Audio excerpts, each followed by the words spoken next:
Have you ever been intrigued by a certain game that you never got around to playing? In my case, it took 10 years to finally get to it, and that game is Joe's Diner.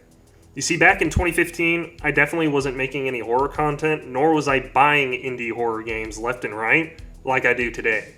While scrolling through YouTube, I saw some thumbnails of YouTubers at the time playing it, and really only got to see the thumbnail and some still images of gameplay. But there was something about it. Even though I didn't see much, it had me vaguely interested.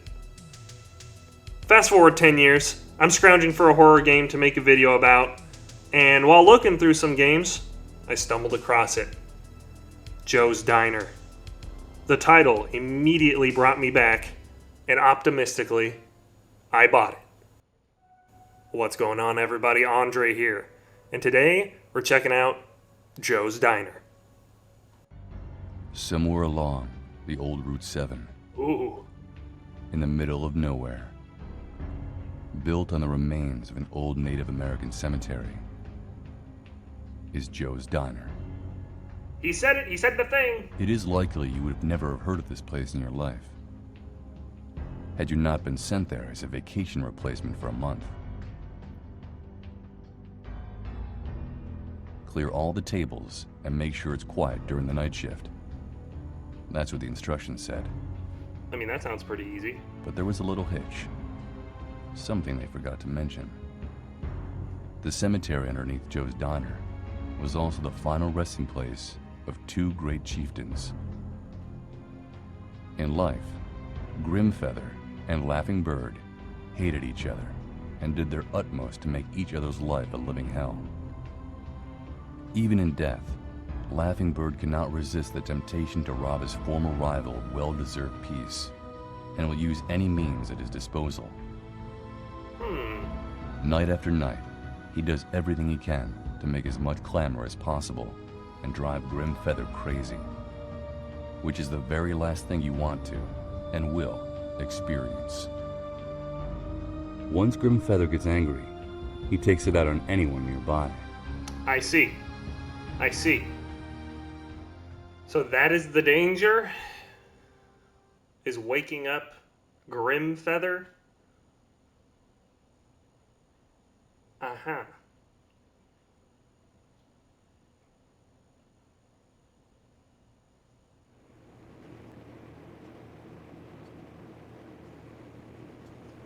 You need to clean all tables by the end of your shift at 6 a.m. To do so, take all the leftovers from the tables and dispose of them in the trash can in the kitchen. Make sure that it's quiet in the diner so nothing disturbs Grimfeather, the old chieftain. Not one. Okay. Easy enough.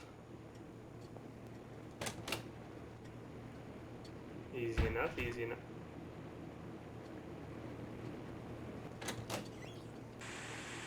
Oh boy. Oh, you can run. Nice. Okay. You don't run too loud. But if the noise piles on... Oh no. Sorry, I want that off.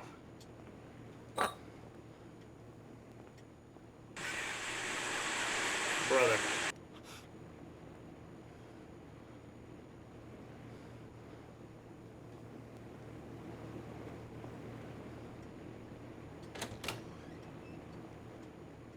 Alright.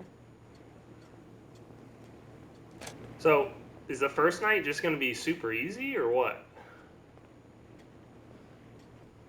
Okay,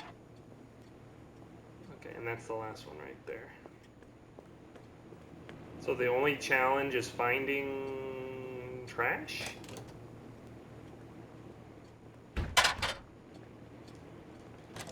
At this point, just leave the door open.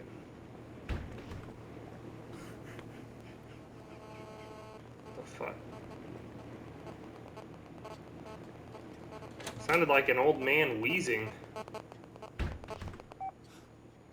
That's it.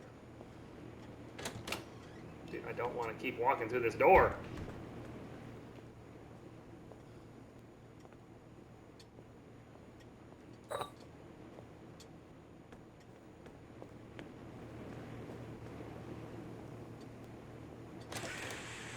TV's back on. Okay, that's all the trash.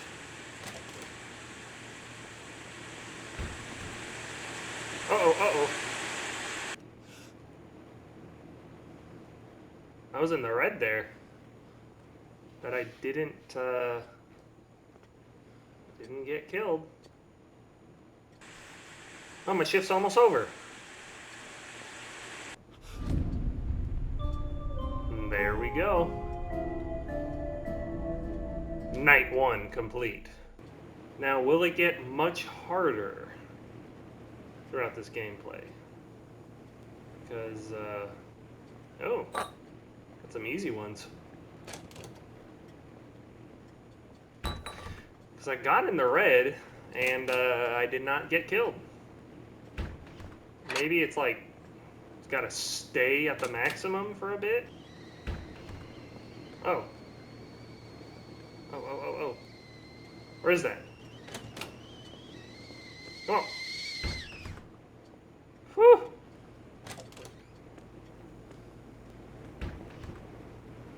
Okay. Time to just watch the clock.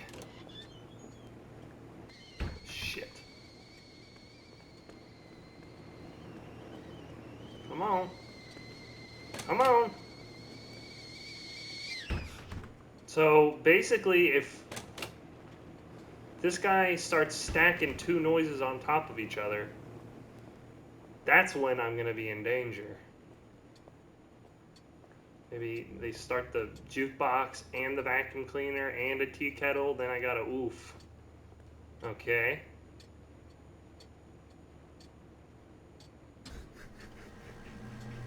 Again with the damn ice machine. Find something better to do.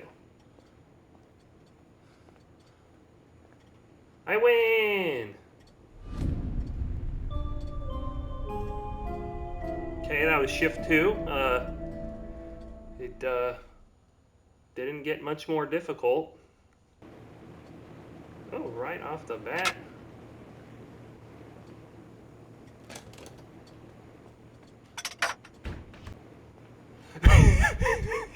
That's what it sounds like. Every time a dude starts making a noise, it sounds like that one cartoon dog. That's what he sounds like.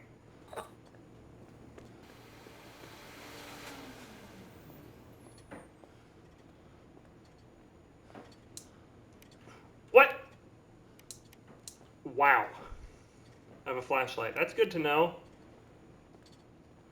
Good to know.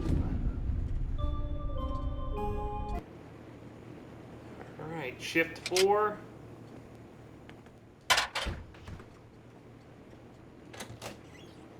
Easy.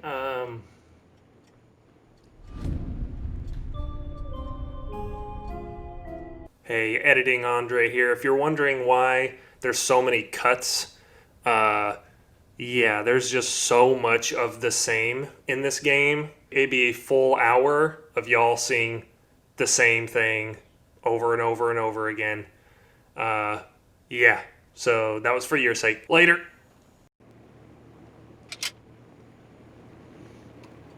Is that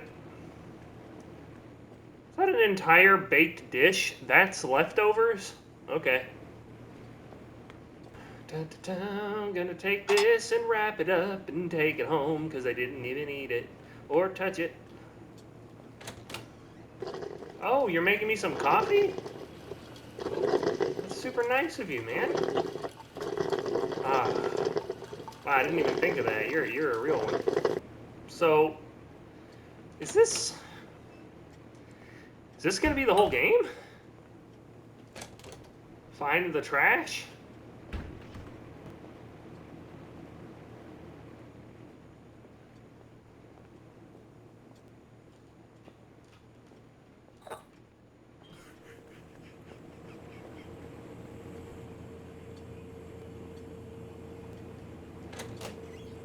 Oh, that's the fridge.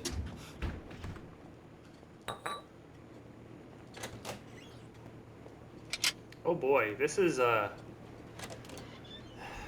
most repetitive gameplay forever. I imagine it's gonna get tougher any time now, but oh,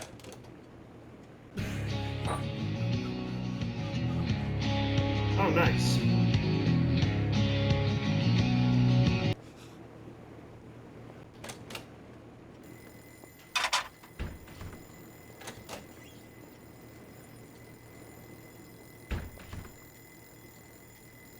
Is it on the other side?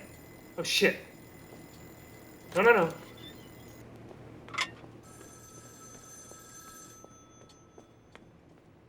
The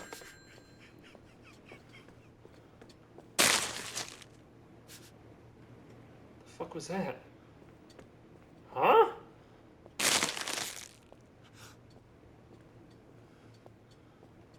Potato chips? Oh! That's set up to fuck me over, isn't it?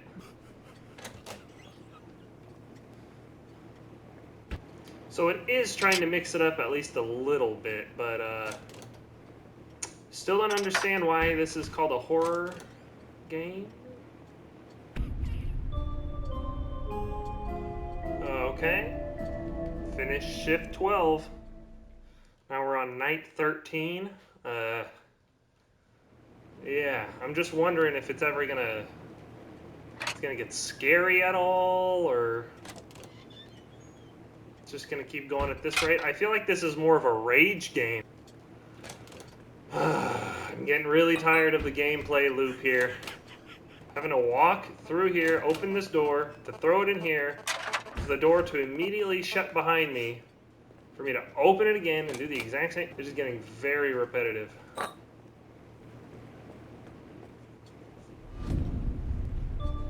Alright, alright. So, I think I'm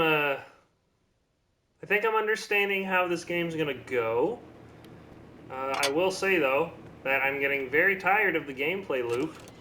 And the fact I'm only on shift 14 and it feels like I've been playing this game forever. For those just watching the video, you guys are lucky. You don't have to actually sit here and go through the entire gameplay loop. I can't just fast forward my gameplay. Alright, I think I've seen enough. You know what? You know what? Yep, I'm gonna call it here. I'm gonna call it here. Check it out.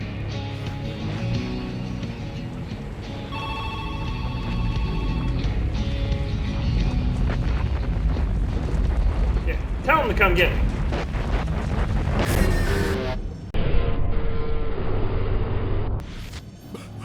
That's it? That's what happens if you lose. Chieftain.png jump scare. Wow, wow, wow. Well, that's Joe's Diner.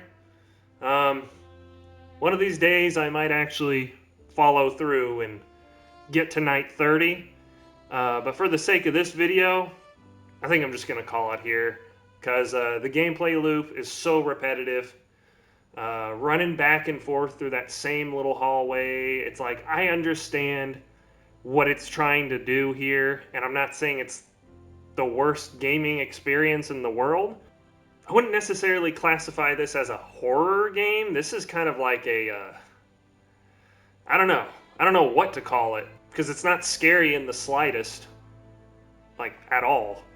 You getting killed isn't scary in the slightest. I basically flipped everything on purpose, and that was the only way I could die. I got pretty close, back to back to back, but it's like, it's not even that tough. Oh boy. This is the part where you'd probably think I'm gonna say I regret buying this. You'd only be like half wrong.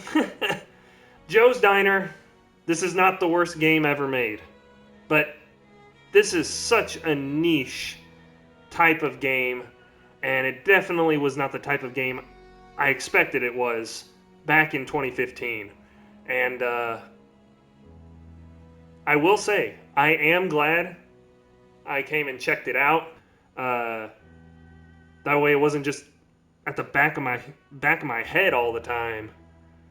That Joe's Diner game. I wonder what that game is like. Well, now I figured it out. If y'all like the gameplay that much, which this game is very boring to watch, I bet.